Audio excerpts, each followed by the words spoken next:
सलाम दोस्तों, एक और बार स्पिरिचुअल मॉर्सल्स में आप सबको स्वागत करना चाहती हूँ।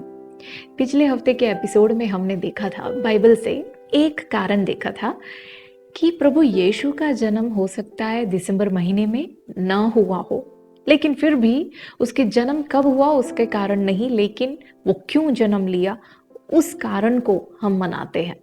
आज भी मैं आपको बाइबल में से एक और भाग से ऐसा ही एक कारण बताना चाहूंगी, जिसमें हम ये देख सकते हैं कि हो सकता है उसका जन्म दिसंबर महीने में नहीं हुआ होगा।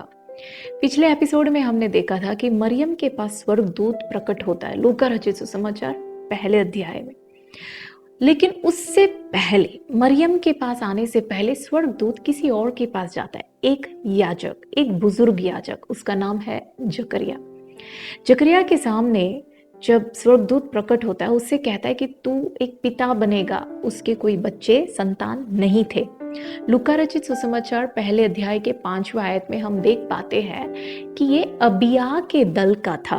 अब देखिए, पहले इतिहास उसके 23वें अध्याय में हम देख पाते हैं कि दाऊद राजा ने हर याजकों को अपने परिवार के अनुसार, अपने अपने कुल के अनुसार याजकों को अलग अलग दल में उन्होंने बांटा था।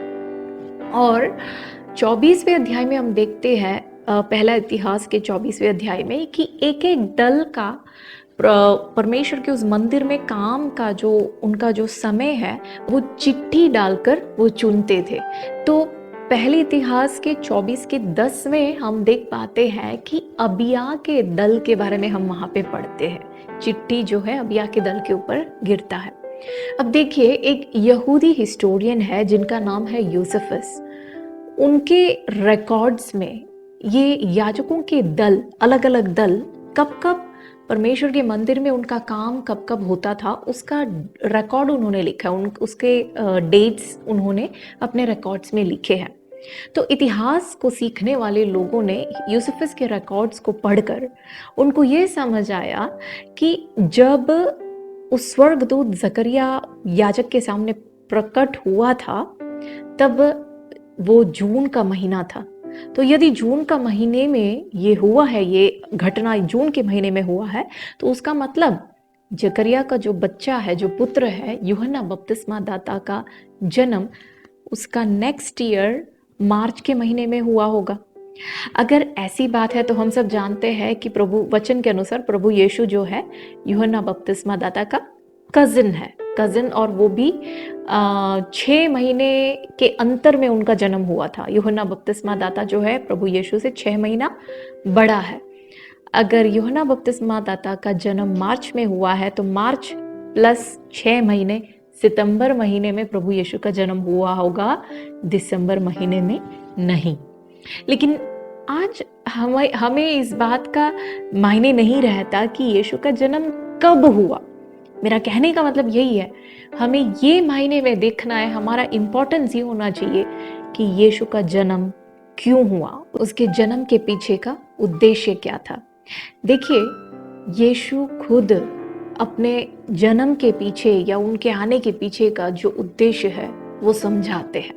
लोग अक्सर ये कहते हैं कि जब कोई व्यक्ति अपने बारे में कुछ कहता है तो हमें उसका कहना मानना चाहिए, ना किसी और का। जब जब और लोग किसी के बारे में कुछ बोले वो नहीं, लेकिन ये बंदा खुद जो बोलता है वो सुनना चाहिए। यीशु खुद कहता है, लूका रचित सुसमाचार 4 अध्याय में हम देखते हैं यीशु पहली बार पब्लिक मिनिस्ट्री के लिए आता है। तो उसके 17वें आयत में यीशु क्या करता है, यशायाह नबी का जो पुस्तक है वो खोलता है और यशायाह नबी के पुस्तक में उसके 61 का 1 और 2 पढ़ता है वहां पे। और वहां पे इस प्रकार पढ़ता है कि प्रभु की आत्मा मुझ पर है, इसलिए कि उसने कंगालों को सुसमाचार सुनाने के लिए मेरा अभिषेक किया है, और मुझे इसलिए भेजा है कि बंधुओं को छुटकारे का और अंधों को दृष्टि पाने का सुसमाचार प्रचार करूं, और कुचले हुओं को छुड़ाऊं, और प्रभु के प्रसन्न रहने के वर्ष का प्रचार करूं। इस प्रकार पढ़ने के बाद प्रभु यीशु ने उस पुस्तक को बंद कर उनको दिया और उनके सामने बैठकर उनसे एक बात कहा। ये कहा कि आज ही यह लेख तुम्हारे सामने पूरा हुआ है। मेरे प्रिय भाइयों और बहनों, क्रिसमस के इस मौके पर हम इतने पैसे खर्च करते हैं, हम हमारा समय बिताते हैं, हम हमारा पूरा एनर्जी अलग-अलग चीज़ों पे हम यूँ इस्तेमाल करते हैं। डेकोरेशंस करते हैं, केक्स खरीदते हैं, केक बनाते हैं, अलग-अलग तरह के भोजन बनाते हैं, कपड़े खरीदते हैं, प्रैक्टिस करते हैं, कैरल्स गाते हैं, सब कुछ करते हैं। लेकिन आज मैं आपको एक बात प्रोत्साहन करना चाहूँगी। अपने आत्मिक आँखों को खोलें और देखें कि यीशु क्यों आया। यीशु बंधुओं को छुड़ाने के लिए आया। यदि हम क्रिसमस सेलिब्रेट करते हैं, ये सब कुछ करते हुए हमारा समय, हमारा पैसा, हमारा एनर्जी, ये सब कुछ हम इस्तेमाल करते हैं क्रिसमस की सेलिब्रेशन में, और हम हमारे गुप्त रहस्य पापों के बंधन में रहे, यदि हम अ, हमारे जीवन में अलग-अलग तरह के श्राप के बंधन में रहे, पाप के बंधन में रहे और ऐसे बंधन में रहे कि हम किसी को माफ नहीं कर सकते, कड़वापन के बंधन में रहे, और फिर हम क्रिसमस को मनाते जाए, क्या फायदा। यीशु के पास आज समर्पण के साथ आए, क्योंकि यीशु बंधुओं को छुड़ाने के लिए आए।